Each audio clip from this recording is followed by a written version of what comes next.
Hey everybody, we are going to continue building out that balance sheet. We talked about, in the last video, we talked about current and long-term assets and current long-term liabilities and also equity. Today, we're going to really drill down on current assets. So by the end of this video, you'll understand how important current assets is to being able to determine whether or not you'll be able to pay your bills on a short-term basis. And remember, what we call short-term in the world of financial statements is anything within 12 months. So if it's outside of that 12-month period, it's going to be considered non-current or long-term, okay? So let's talk about a few examples of what current assets are.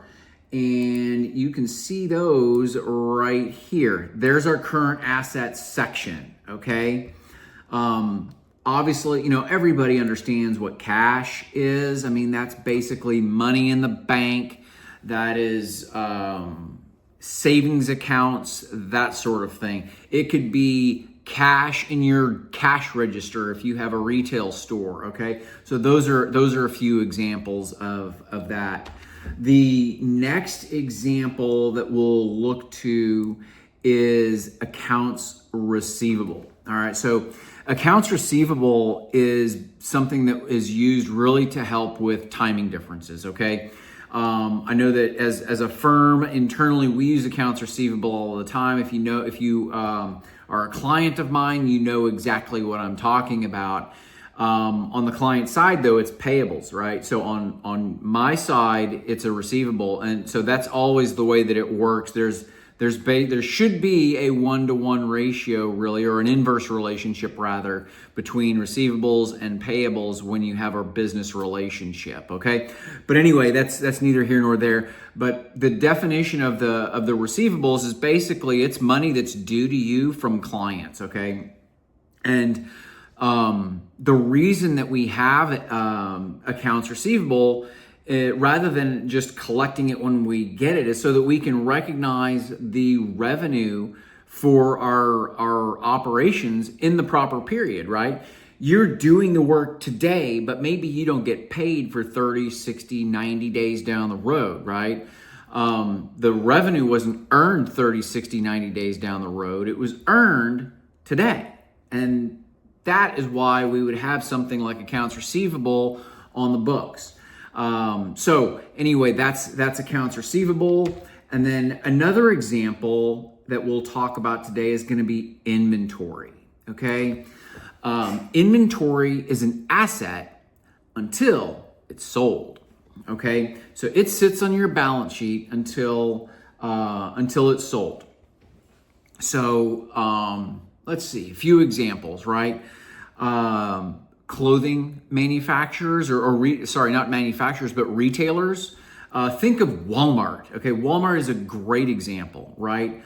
You go into Walmart and there's millions of dollars worth of inventory sitting there. And, it's anything from flat screen TVs to, toys that are in the toy section and health and beauty products and that sort of thing. Another good example of a retailer would be Best Buy. Okay, Best Buy would be another one. You've got electronics all over the place. All right, those are and I know that if you were to look at their financial statements, you're going to see inventory on their books.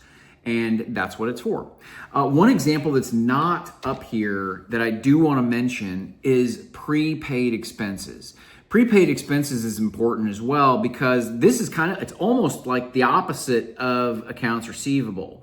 And what I mean by that is it's a cash outflow from the business to pay for something in advance.